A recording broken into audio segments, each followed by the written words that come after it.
Bienvenida y bienvenido a un nuevo análisis. Hoy tenemos sobre la mesa un material un poco distinto a lo que solemos traer. Sí, es algo más local, ¿no? Exacto. Es una carta pastoral de una parroquia, la Inmaculada Concepción de Carolina del Príncipe. Está fechada en diciembre de 2025. Y nuestra misión hoy es explorar la preocupación central que transmite. Porque, a ver, no es el típico saludo de Navidad. Para nada. Es una llamada de atención muy directa sobre cómo se vive la fe. Y todo gira en torno a un concepto clave: la catequesis permanente. Y es fundamental entender eso que dices, que aunque parezca un documento muy local, pulsa una tecla que es universal en el cristianismo de hoy. Ajá. Al ser una comunicación interna de una comunidad a su gente, pues tiene un tono de urgencia, casi familiar. Pero el dilema de fondo es el de siempre. Esa brecha entre cumplir con el rito y vivir una fe que de verdad sea un motor en tu vida. Claro, entre una fe de eventos y una fe de procesos, ¿no? Justo. Intenta resolver esa tensión. Vale, pues vamos a desgranar esto. La primera parte, que la firma el párroco, Bernardo Antonio Rojas Piedrahita, va directa al grano. Sí, al diagnóstico del problema. Sin rodeos. Expone que la mayoría de los católicos tienen una formación que él ve, pues muy escasa, casi superficial. Y fíjate que no es solo una crítica en abstracto. Usó una frase que es como una invitación y una advertencia a la vez. Pide que la gente se forme. Sí. Es profunda. Sugiere que muchos creyentes, si les preguntas, no sabrían explicar bien en qué creen. O porque es relevante para ellos más allá de la iglesia. Exacto. ¿Por qué les sirve un martes por la mañana? Totalmente. Y a partir de ahí lanza la que para mí es la frase más reveladora de todo el diagnóstico. La cito textualmente. A ver. Da pena ver cómo muchos de nuestros niños y jóvenes se catequizan solo para recibir los sacramentos y luego desaparecen de las cosas sagradas. Desaparezcan. Es una palabra durísima. Y remata diciendo que después la indiferencia los acompaña. Esa imagen es demoledora.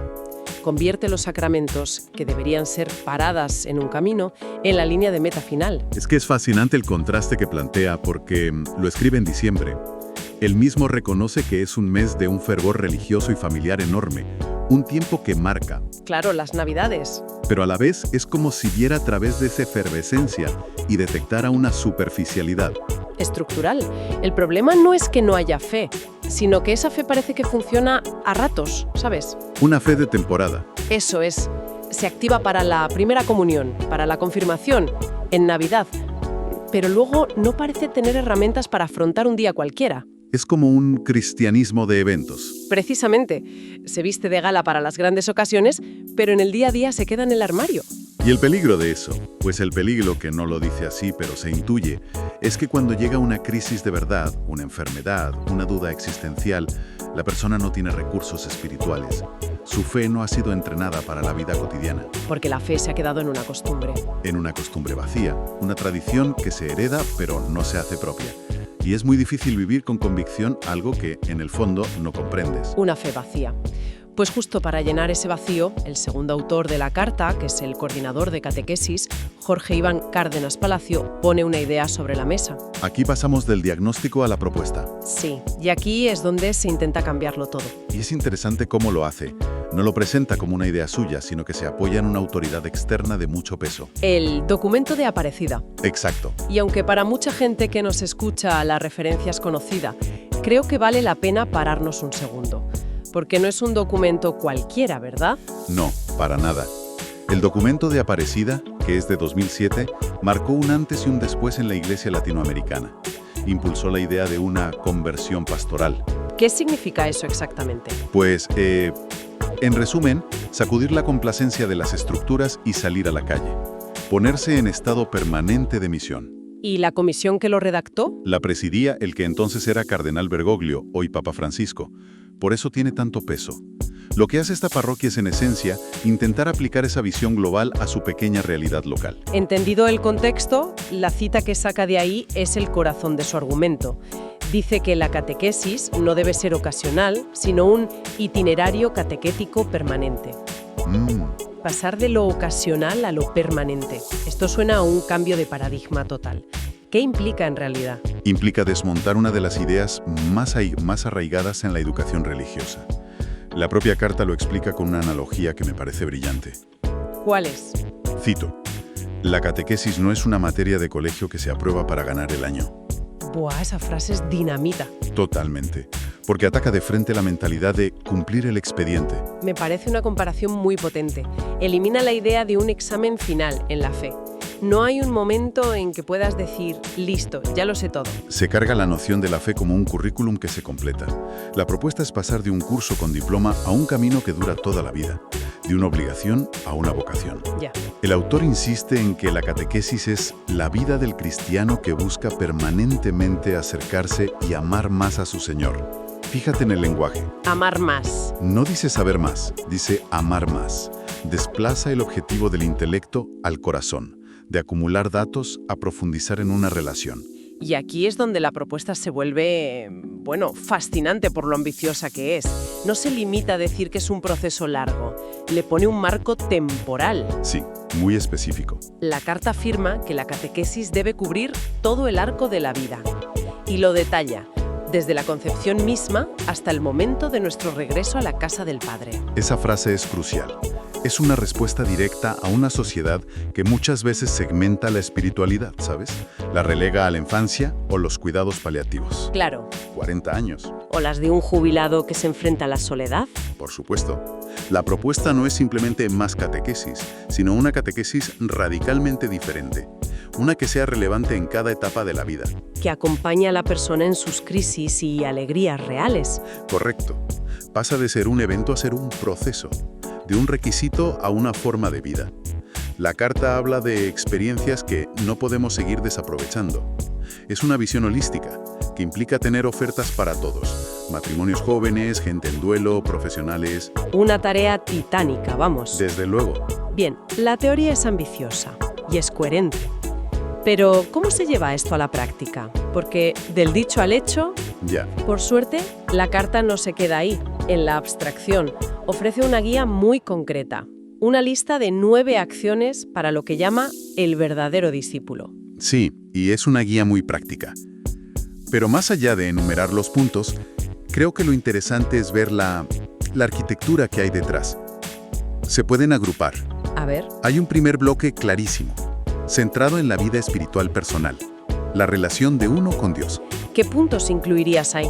Pues mira, el tercero, ser asiduos en la oración personal, que la define como hablarle cara a cara como un amigo. Me gusta esa definición. No es recitar fórmulas, es un diálogo. Exacto. Luego el cuarto, lectura y meditación continua de la palabra de Dios. Y por supuesto el segundo, vivir a plenitud el sacramento de la Eucaristía. Son los pilares de la vida interior. De acuerdo. Pero luego el autor parece que sale de esa intimidad, ¿no? No se queda solo en la oración personal. Para nada. Y eso es fundamental en este modelo. El segundo bloque se enfoca en la vida en comunidad y la acción hacia los demás. La dimensión social. Ajá. Ahí tenemos el punto séptimo, la comunión, que describe como vivir en íntima relación con mis hermanos y hermanas de comunidad. Y al subrayar eso, ¿no estará insinuando que hay mucha soledad incluso dentro de la propia comunidad? Pues es una buena pregunta. Podría ser un toque de atención contra ese individualismo religioso de ir a misa como quien va al cine, sin implicarse. Sin conocer a nadie. Podría ser. Y junto a la comunión está el sexto punto, caridad y misericordia, con esa frase tan potente. Quien ama se da sin reservas al servicio de los hermanos. Y el testimonio, que es el noveno. Eso es. La estructura equilibra lo de dentro con lo de fuera, la oración con la acción. Es un golpe a dos extremos, a la fe puramente privada y al activismo social sin raíz espiritual. Como el dilema de Marta y María del Evangelio. Justo. No es una cosa o la otra, son las dos. ¿Y mencionaste que había un objetivo final que lo englobaba todo? Sí, es el punto octavo, la santidad. Pero, ojo, que la carta se apresura a quitarle cualquier connotación rara o inalcanzable. Le da una definición muy de andar por casa.